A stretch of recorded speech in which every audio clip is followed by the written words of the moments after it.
Student देख सकते हैं ये जो क्वेश्चन है, क्वेश्चन नंबर 4 हम ले रहे हैं आज। इसमें दिया गया है कि for what value of K will the expression 3x³ minus K X square plus 4x plus 16 be divisible by K X minus K by 2। ये स्टूडेंट अगर इस क्वेश्चन के बारे में देखा जाए तो ये इसका जो बेस है वो क्लास 9th है और ये कॉम्पिटिटिव एग्जाम के लिए डिज़ाइन किया गया क्वेश्चन है।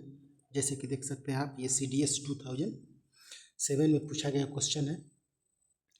यहाँ पे स्टूडेंट ये जो क्वेश्चन दिया गया है इसमें हमें के का वैल्यू फाइंड करना है। के दोनों एक्सप्रेशन में इंक्लूड है। अब स्टूडेंट इसमें अगर देखें ओवरऑल तो दोनों एक्सप्रेशन में हमें अगर के को भी वेरिएबल मान लें, जबकि के इसमें जो होगा एक इंटीजर होगा, लेकिन अभी हम इसको वेरिएबल के ही रूप में देखते हैं तो हमें दो वेरिएबल दिखाई दे रहे हैं।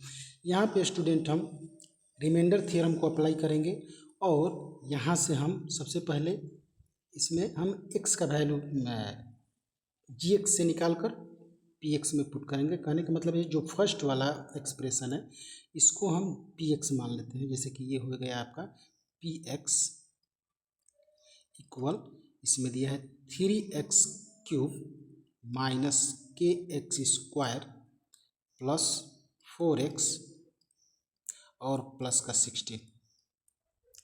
और सेकेंड वाले को अगर हम gx मान लेते हैं तो ये है आपका x माइनस के अपन 2। अब स्टूडेंट यहाँ से अगर हमें इसमें से x का वैल्यू फाइंड करना है तो इसको हम 0 के साथ बैलेंस करेंगे। इस तरह से यहाँ हमें x का जो वैल्यू मिलेगा वो k/2 मिलेगा। अब स्टूडेंट अगर इस वैल्यू को हम px में k की जगह पे पुट करते हैं तो देखिए आगे क्या होता है। ये जो होगा एक्सप्रेशन k के टर्म में हो जाएगा, सिंप्लीफाई हो जाएगा। अब इस तरह से यहाँ पे जो px की जगह पर अगर हम पुट करें p k/2 पुट करते हैं तो यहाँ पर हो जाएगा 3k/2 होल क्यूब, उसके बाद plus k into k/2 whole square. ठीक है तो स्टूडेंट ये प्लस की जगह पे माइनस है आपका ये वाला,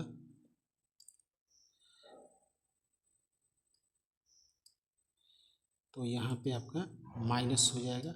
और फिर यहाँ पे उसके बाद है स्टूडेंट प्लस का 4x, मतलब कि प्लस 4 इंटू k/2 और फिर प्लस 16 है। अब इनको अगर हम सॉल्व करते हैं स्टूडेंट तो यहाँ पर आपका आ जाएगा 3k³ बाई में यहाँ पर आ जाएगा 8 और यहाँ पे स्टूडेंट आपका आ जाएगा माइनस k³ बाई 4 और यहाँ पे स्टूडेंट आपका आ जाएगा ये जो है इसको टर्मिनेट करेगा 2 टाइम प्लस 2k प्लस 16। अब यहाँ पे स्टूडेंट जैसे कि आप देख सकते हैं ऑप्शन जो दिए गए हैं 4 ऑप्शन, हमें k का वैल्यू फाइंड करना है। तो अगर ये जो 4 ऑप्शन दिए गए हैं जिसको हम k की जगह पे पुट करते हैं और उसको पुट करने के बाद पूरा एक्सप्रेशन 0 के इक्वल हो जाता है, वही हमारा ऑप्शन करेक्ट होगा। तो यहाँ पे a में दिया है 4, b में दिया है -4, c में दिया है 2 और d में दिया है 0। सबसे पहले हम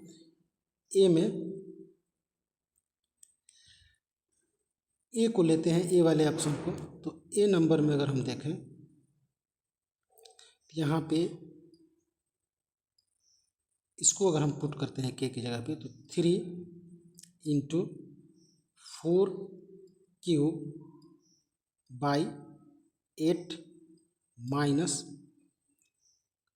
4³ बाई 4 प्लस 2 इंटू 4 और प्लस का 16। अब स्टूडेंट यहाँ पे अगर हम देखें तो ये हो जाएगा 3 इंटू 64 बाई 8 माइनस 64 बाई 4 और प्लस 8 और यहाँ पे प्लस का 16। स्टूडेंट अब आप देख सकते हैं ये जो है 8 से 8 टाइम में डिविजिबल है। इसी तरह ये 4 से 16 टाइम में डिविजिबल है। अब इस तरह से हमें जो मिल रहा है यहाँ पे स्टूडेंट 24 माइनस 16 प्लस 8 प्लस 16, ये दोनों कैंसिल हो जाएंगे। तो आपका जो यहाँ पे बच रहा है वो देख सकते हैं इसमें 24 प्लस 8, तो यहाँ पे आपका आ जाएगा 24 प्लस 8 32, जो कि 0 के इक्वल नहीं है। इस तरह से स्टूडेंट अगर हम देखें तो जो हमारा ऑप्शन ए जो होगा ये गलत होगा। अब हम स्टूडेंट इसमें अगर हम पुट करें -4, बी को अगर हम लेते हैं बी ऑप्शन को, तो यहाँ पर हो जाएगा 3 इंटू -4 क्यूब बाई 8 माइनस, यहाँ पर हो जाएगा स्टूडेंट आपका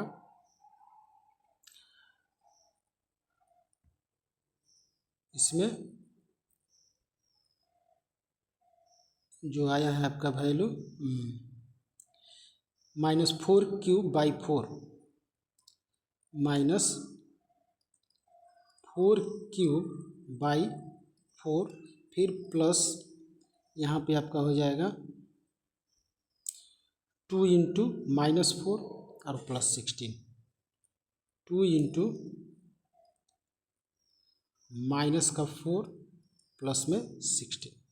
अब इसको सॉल्व करते हैं स्टूडेंट, तो यहाँ पर हो जाएगा 3 इंटू -64/8 माइनस, और ये माइनस दोनों मिलके प्लस हो जाएंगे यहाँ पर भी 64/4 हो जाएगा, और ये जो होगा स्टूडेंट आपका हो जाएगा -8 और ये हो जाएगा आपका +16।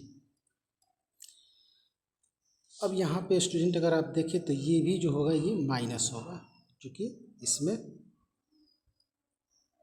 ये -4 है तो ये माइनस हो जाएगा, या यहाँ पे माइनस आप लगा सकते हैं। इससे ये कट जाएगा स्टूडेंट 16 टाइम में, उसके बाद इससे 8 टाइम में, और ये कट जाएगा इससे 16 टाइम में।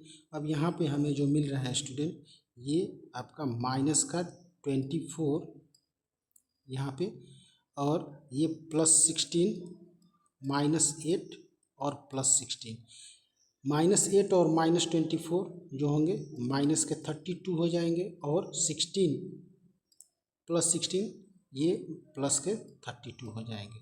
इस तरह से आपका ये 0 आ जाएगा। इस तरह से हम स्टूडेंट कह सकते हैं कि हमारा जो k का वैल्यू होगा वो -4 होगा। इस तरह से हमारा ऑप्शन जो बी होगा ये करेक्ट होगा। इसको पुट करने पे जो है कि पूरा एक्सप्रेशन 0 के इक्वल आ जा रहा है। इसका मतलब कि k का यहाँ पे जो वैल्यू होगा वो -4 होगा। इसको आप अगर gx में पुट करते हैं स्टूडेंट, इसको हम वेरीफाई भी कर सकते हैं, अगर हम चाहें तो आराम से वेरीफाई कर सकते हैं। जैसे मान लीजिए कि जहाँ जहाँ पे k है इसको अगर हम पुट कर लें, तो सबसे पहले अगर स्टूडेंट हम px ले लें, इसको आप देखिए px जो दिया गया है, px में स्टूडेंट दिया गया है 3x क्यूब माइनस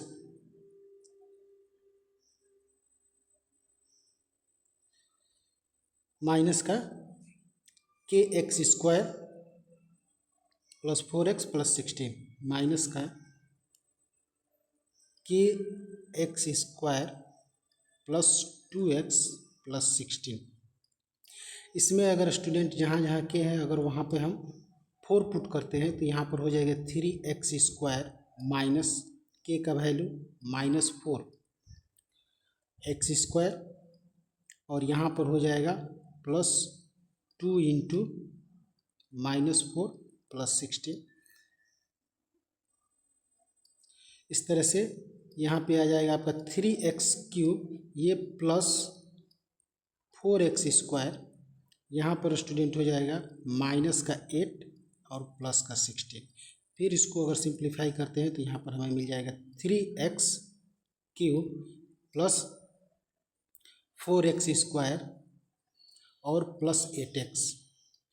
अब स्टूडेंट जो gx है, यहाँ पे gx में अगर हम k का वैल्यू -4 पुट करते हैं तो यहाँ पर दिया है x -4/2, इससे ये टर्मिनेट हो जाएगा। इक्वल में इसके अगर हम 0 रखते हैं तो हमें स्टूडेंट क्या मिलेगा, ये माइनस माइनस प्लस x + 2 = 0, और यहाँ पे x इक्वल जो मिलेगा वो हो जाएगा आपका -2। अब स्टूडेंट इस -2 को अगर इसमें हम पुट करते हैं px में तो आप देख सकते हैं px जो कि हमें मिला है, px क्या मिला है हमें 3x³ + 4x और प्लस ये 8 है स्टूडेंट। यहाँ पे आपको ध्यान देना है, ये जो है 8 है। इस तरह से जो हमें px मिला है स्टूडेंट वो 3x³ px = 3x³ + 4x² और प्लस 8 मिला है। इसमें अगर स्टूडेंट हम gx से जो हमें x का वैल्यू मिला है -2 अगर हम पुट करते हैं तो यहाँ पर हो जाएगा 3 -2³ + 4 -2² और प्लस 8। यहाँ पे स्टूडेंट आप देख सकते हैं 2 का क्यूब करेंगे तो 8, 8 3 = 24 हो जाएगा। यहाँ पे 2 का स्क्वायर करेंगे तो 4 4 4 जा प्लस का 16 हो जाएगा। ध्यान रखना है स्टूडेंट, ये -24 है और प्लस 8, ये इस तरह से -24 और प्लस 24 = 0 आ रहा है। इस तरह से ये आपका क्वेश्चन जो हुआ, ये जो सोल्यूशन हुआ स्टूडेंट, ये वेरीफाई हो गया। अब आसानी से आप समझ सकते हैं कि जो भी आपने आंसर फाइंड आउट किए हैं ये आपका एकदम से करेक्ट है, इसमें कोई दिक्कत नहीं है। आशा करते हैं स्टूडेंट आप लोग समझ गए होंगे। फिर भी अगर कुछ कन्फ्यूजन हो तो आप हमारे चैनल के माध्यम से, जो कमेंट बॉक्स का माध्यम है, उससे पूछ सकते हैं, हम इसको फिर से एक्सप्लेन करेंगे। धन्यवाद।